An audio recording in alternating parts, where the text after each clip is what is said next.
ازيكم عاملين ايه؟ انا رندا الفزاري، فنانة تشكيلية، ودي قناتي لتعليم الرسم والاشغال اليدوية. لاول مرة تابعني او اللي لسه مش عامل سبسكرايب للقناة، يلا اعملوا سبسكرايب وفعلوا الجرس عشان يوصلكوا كل الفيديوهات الجديدة. رجعنا تاني وهنعمل النهاردة لوحة جميلة قوي، هي ميكس كده ما بين الرسم وما بين الكرافت. ان شاء الله تعجبكم. خليكم معايا، هنمشي خطوات واحدة واحدة. اول حاجة هنحتاج اي شكل مدور، وهنبدأ نعمل بيه اشكال كده، تقدروا العدد اللي يعجبكم. بس هناخد جزء من الدايرة، مش الدايرة كلها. زي ما انتوا شايفين كده نقدر نستخدم قلم فلوماستر، قلم حبر، قلم الوان خشب، قلم رصاص، اي حاجة. بس انا اشتغلت بالفلوماستر على طول. تقدروا انتوا تعملوا بالرصاص، وبعد كده لو تمام بالنسبة لكم تعملوا عليه بالقلم الاسود.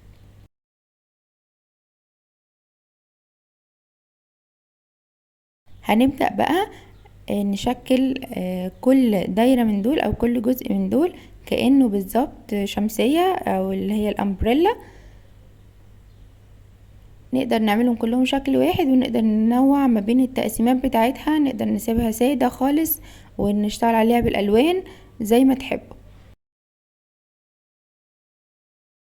انا هوريكم كده اكتر من شكل وانتوا اعملوا اللي انتوا عايزينه.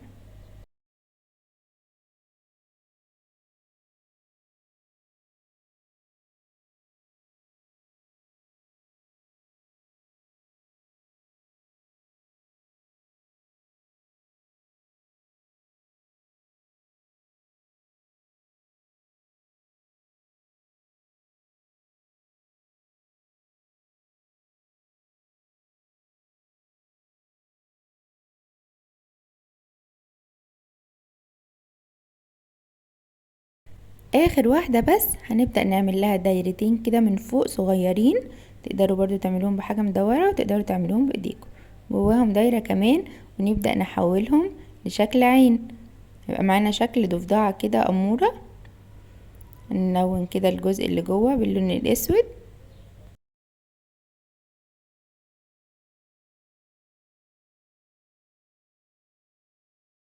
ونعمل كده بقها.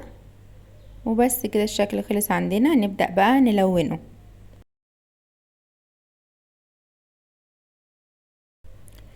زي ما اتعودتوا معايا الناس اللي بتتابعني من زمان، انا هلون وانتوا تقدروا تختاروا الالوان اللي انتوا تحبوها، ودرجات الالوان والالوان بقى تختاروا التصميم اللي يعجبكم خالص. انا بوريكم افكار تقدروا تعملوا زيها، وتقدروا تعملوا اللي يعجبكم، مفيش اي مشكلة خالص. هنلون بقى كل الشماسي اللي عندنا دي. تقدروا تلونوا بالوان خشب، الوان ماركر، الوان فلوماستر، برضو دي بتاعتكم خالص، مفيش اي مشكلة.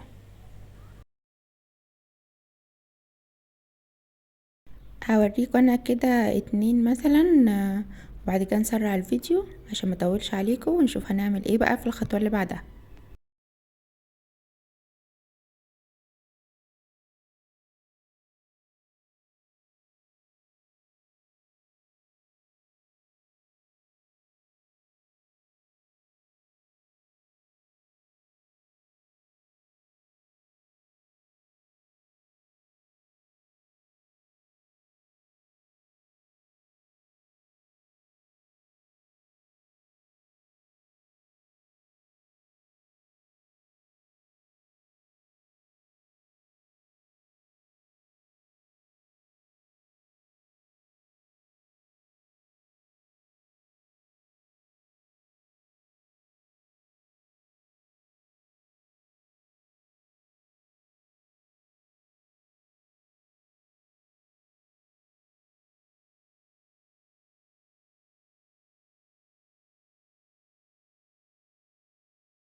اخر بقى حاجة هنلونها هو الضفدع الكيوت ده.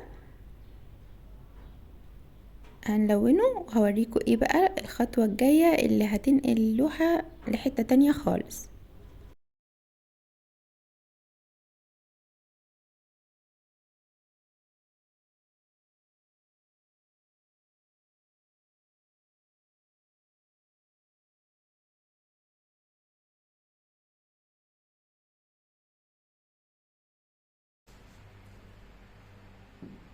والخطوة دي اختياري، تقدروا تعملوها وتقدروا تلونوا الخلفية براحتكم. هنبدأ نقص كده الشكل بتاعنا كله بالشكل ده.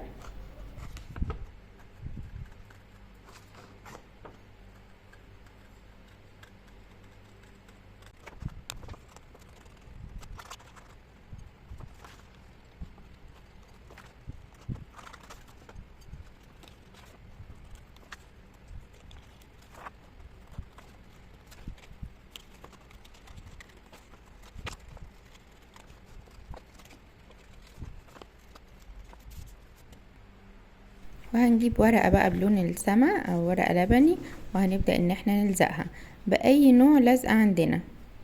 تقدروا تستعملوا بقى الاوهو الجلو او السايل او الغيرة، اي حاجة. هنلزق الرسمة بتاعتنا زي ما قلت لكم، دي خطوة اختياري، تقدروا تعملوها وتقدروا تستغنوا عنها وتلونوا الخلفية بتاعتكم. والورق اللي احنا قصيناه ده هنبدأ نرسم عليه زي سحاب كده.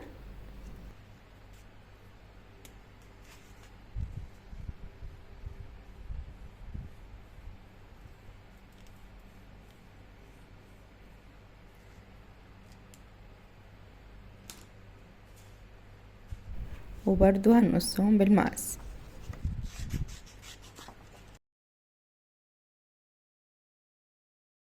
وهنلزقهم على الخلفية اللي احنا حطيناها.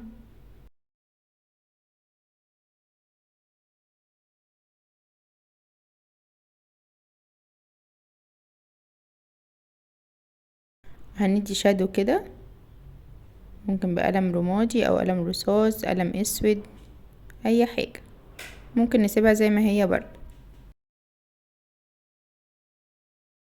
انا هجيب القلم الاسود وارجع الاجزاء اللي انا قصيتها دي وانا بقص الشكل بس كده. طيب اخر خطوة بقى معانا، هنجيب قلم ابيض، سواء بقى قلم جل، قلم دوكو، قلم كوريكتور، وهنبدأ نعمل زي نقط مطر كده هنا بالشكل ده. وهقرب لكم شوية عشان تشوفوا، مش عارفة هيبان قوي ولا لأ. اهو ده قلم جل ابيض. طبعا كل ما الورق الخلفية تبقى غامقة اكتر كل ما هيبان اكتر. ونعمل النقط كده في العيون وبس كده خلاص. اتمنى تكون الرسمة عجبتكم، ويا ريت تعملوها وتبعتولي على اي موقع من المواقع الموجودة تحت. هتلاقوا كل اللينكات بتاعت وسائل التواصل معايا او الجروبات بتاعتي، هتلاقوها تحت الفيديو. وما تنسوش بقى اللي مش عامل سبسكرايب للقناة يعمل، واعملوا لايك وشير للفيديو، وسيبوا لي رأيكم في كومنت تحت الفيديو. واشوفكم فيديوهات تانية على خير بإذن الله. واتمنى يكون الفيديو كان خفيف وبسيط بالنسبة لكم وتقدروا تنفذوه بسهولة. ومستنية تطبيقاتكم. والسلام عليكم.